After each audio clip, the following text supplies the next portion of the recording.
Carry Me Home by PropMaster. Fluttershy. Spike heaved another load of feed into the shed and pushed it carefully into the interior. He had to duck his head a bit to get through the door, but it wasn't a big problem. In a few years, though, it might be. He stepped back into the animal sanctuary and stretched out his back, his wings shuddering and flapping as he extended them.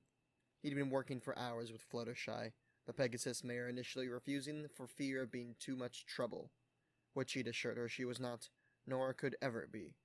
As the day progressed, he'd seen more and more things that he could help with, more jobs that Fluttershy struggled to complete herself.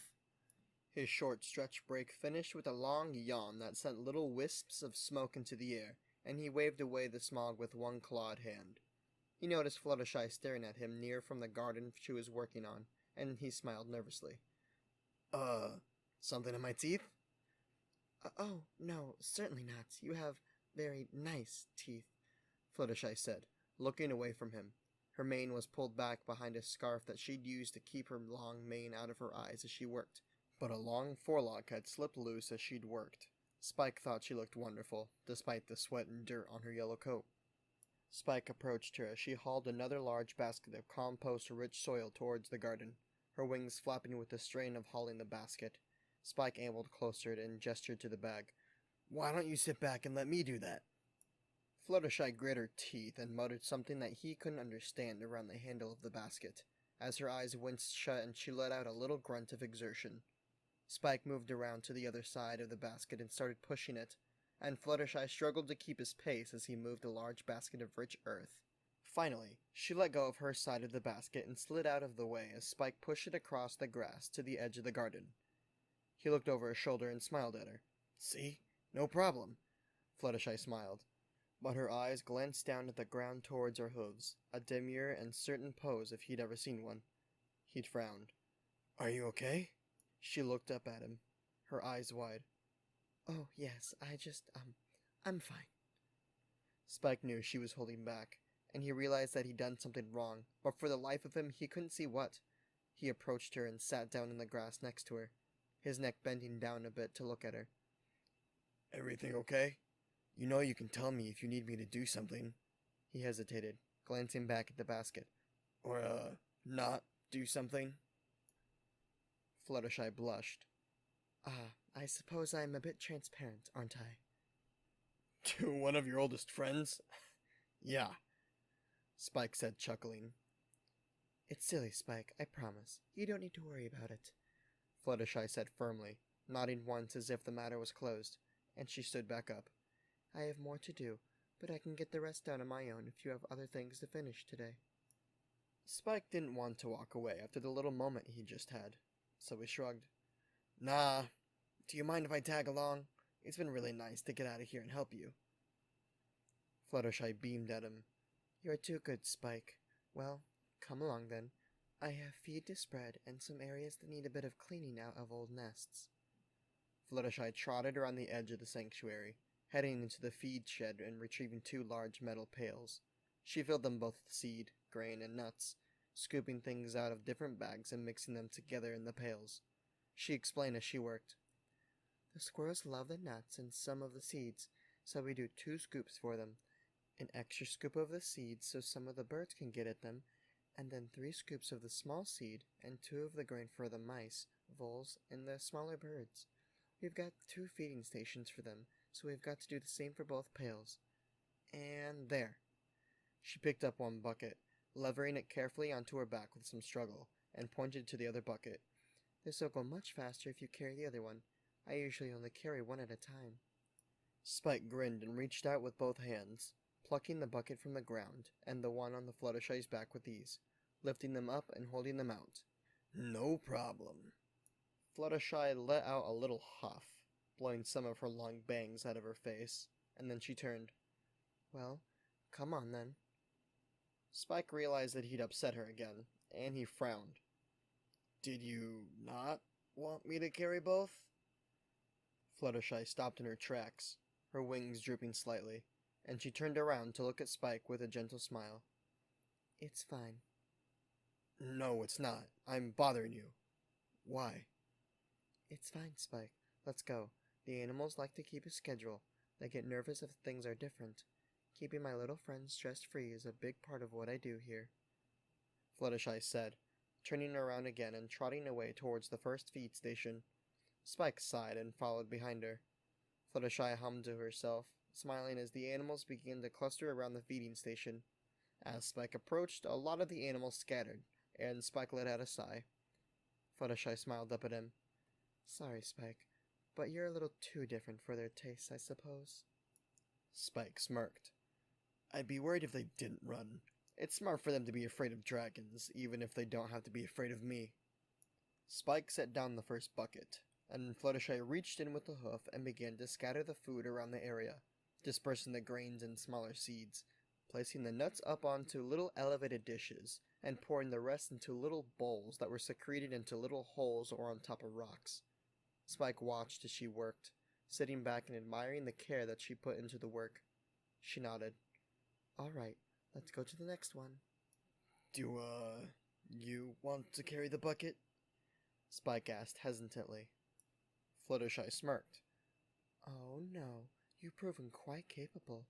Just bring it along, and we'll have this done in no time." Spike picked up the metal pail and followed Fluttershy across the sanctuary grounds to the second feeding station. He set the second bucket down and watched as Fluttershy repeated the process of setting out the food.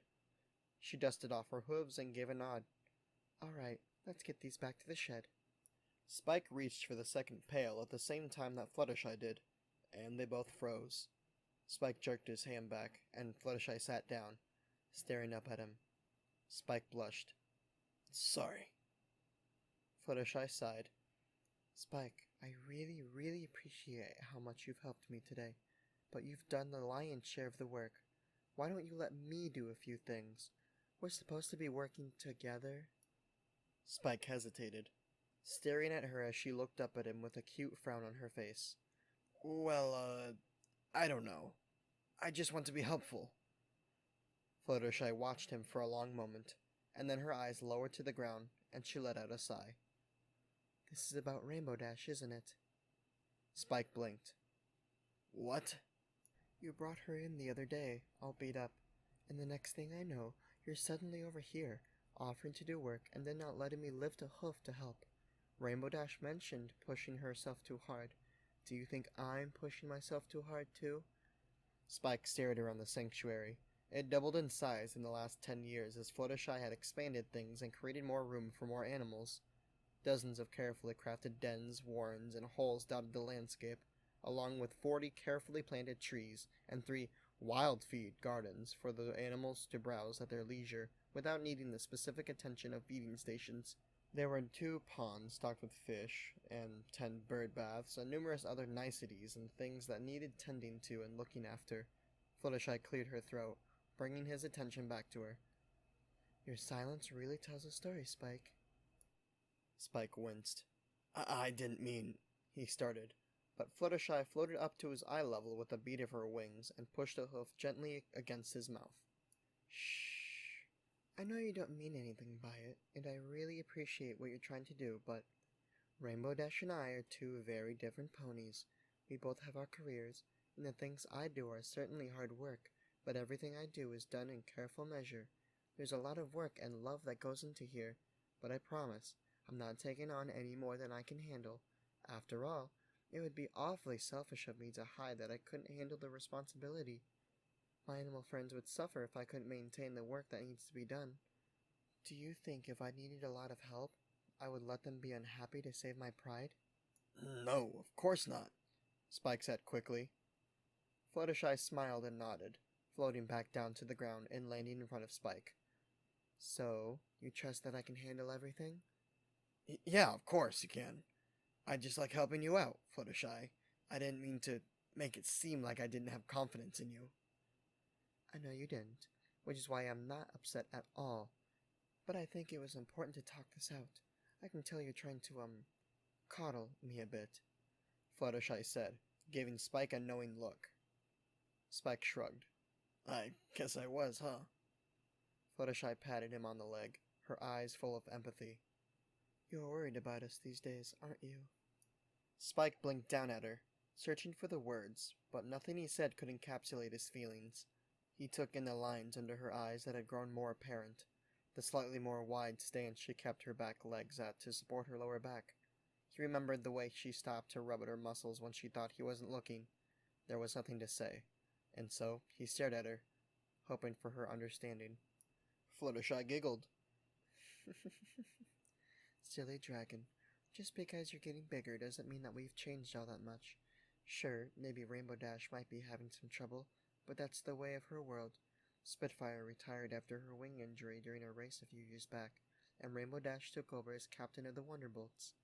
And now, she's pushing the envelope of her own time as a stunt flyer, probably harder than she needs to, because she knows that that piece of her life is limited. You can't stay at your peak forever. But this work, the things I do here, certainly in another 5 years I might need to hire an assistant, but for now, I can take all of this on, and, if it ever gets too much to handle, you can trust me to ask for help. Spike nodded, exhaling slowly. Thanks, Fluttershy. Fluttershy giggled. Of course. Now, we've got nests to clear, a few dens to muck, and compost piles to stir. I can certainly use your help on all of those, but let's work as a team, okay? Spike nodded. Okay. Together, they both set to work, moving from task to task and job to job until the sun set. Another round of feeding for the nocturnal animals that were beginning to wake up, and finally, Fluttershy sighed and sat down in the grass, running a hoof through her mane before pulling the scarf off of her head. Her mane tumbled loose, clinging to her face in places, but she didn't seem to mind. Whew. Well, that's everything. Thank you again for the help, Spike. It was an awful lot we got done today, and, well, I couldn't have gotten it done as quickly without you. Spike nodded, yawning and stretching, and Fluttershy giggled. Oh my, that looks nice, she said, standing up and stretching her back, arching it up and then lowering her hips and kicking out her back legs. She stiffened up, suddenly her eyes going wide, and she froze in place, one leg still stretched back. Oh, dear. Spike glanced down at her as she stood in the odd position. My lower back muscles just froze up. I'm afraid to put my hoof down. She blushed. Spike frowned in worry. Oh gosh, are you okay? Fluttershy gingerly began to set the hoof down, and her teeth clenched as she hissed in pain.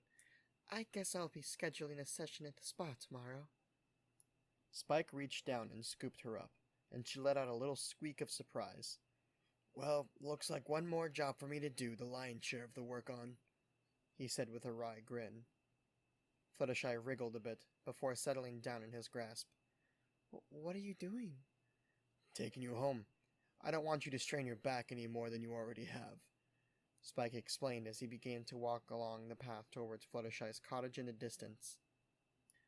Oh, Spike, you really don't have to, Fluttershy said, even though her strained smile told a different story. Nah, I definitely have to. Let's get you inside. Do you think a hot shower will help? Oh, probably. Great. You make sure to sit and soak for a bit, and I'll make you some dinner you can eat in bed, so you don't have to worry about anything.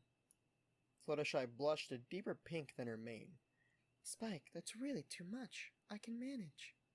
No way. You've done the same for me.